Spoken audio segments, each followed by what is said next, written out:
Bonjour à tous. Hashtag un jour un poème. Nous retrouvons aujourd'hui l'un des soleils levants du romantisme, Lamartine, qui ouvre le siècle, le 19e siècle, avec les grands thèmes qui vont parcourir tout ce siècle. Le thème de la nostalgie, de la tristesse et de la perte de l'être aimé, puisqu'il s'agit d'un poème appelé Le Vallon, que le poète a écrit suite à un séjour dans le château de l'un de ses amis, où il a pu trouver refuge auprès de la nature qui lui est chère. Et ce poème est en fait une allégorie de la condition humaine. Il devient bien sûr une célébration du Créateur, puisque Lamartine va célébrer justement Dieu à la fin du poème, mais surtout il fait de la nature une mère protectrice dans laquelle le poète va trouver consolation après ce deuil qui le frappe. On se souvient du vers célébrissime « Un seul être vous manque et tout est dépeuplé ».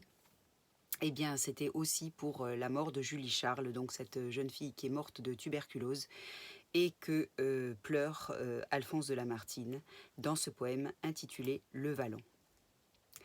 Mon cœur lassé de tout, même de l'espérance, n'ira plus de ses vœux, importuner le sort. Prêtez-moi seulement, vallon de mon enfance, un asile d'un jour, pour attendre la mort. Voici les 3 sentiers de l'obscure vallée, du flanc de ces coteaux pendent des bois épais, qui, courbant sur mon front leur ombre entremêlée, me couvrent tout entier de silence et de paix.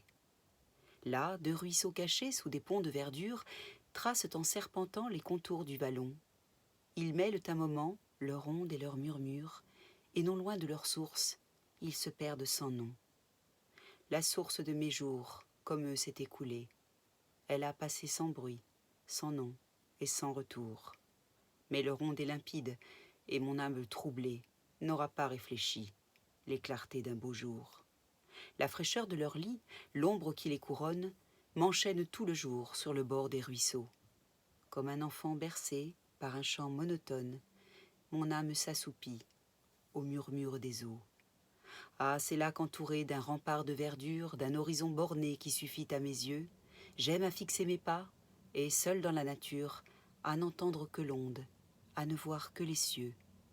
J'ai trop vu, trop senti, trop aimé dans ma vie. Je viens chercher vivant le calme du l'été. Beau lieu, soyez pour moi ces bords où l'on oublie.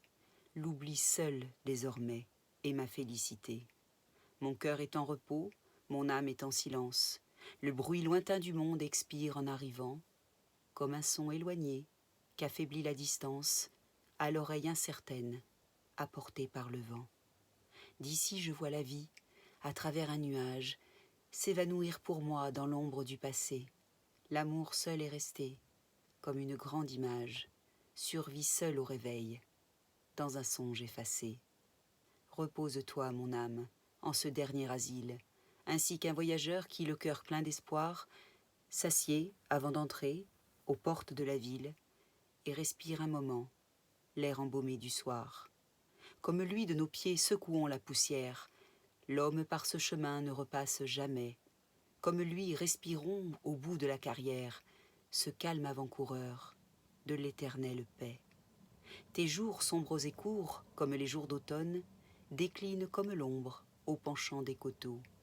L'amitié te trahit, la pitié t'abandonne, et seul tu descends le sentier des tombeaux. Mais la nature est là qui t'invite et qui t'aime. Plonge-toi dans son sein, qu'elle t'ouvre toujours.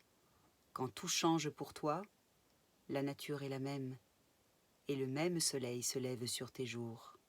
De lumière et d'ombrage, elle t'entoure encore. Détache ton amour des faux biens que tu perds.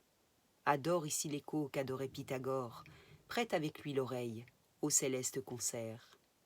Suis le jour dans le ciel, suis l'ombre sur la terre. Dans les plaines de l'air, vole avec l'aquilon.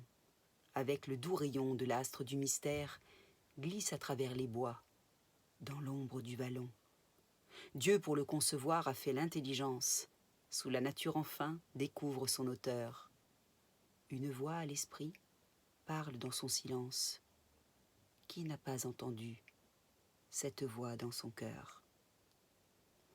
Voilà, et c'est un poème qui a nourri l'imaginaire du siècle, au point que Flaubert, dans Madame Bovary, va se livrer à un pastiche de ce romantisme qu'il estime trop sentimental, dénonçant ainsi l'éducation des jeunes filles qui rêvent dans des romances qui ne les préparent absolument pas à la vie qui les attend.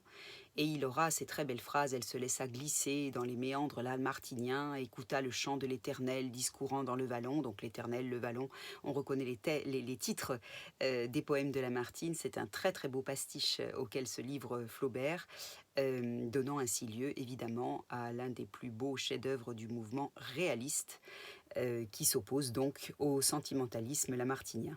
Voilà, je rappelle aussi que le Lété, c'est le fleuve des enfers, c'est aussi le fleuve de l'oubli. Le Styx, c'est le fleuve des enfers, le Lété est le fleuve de l'oubli, pardon.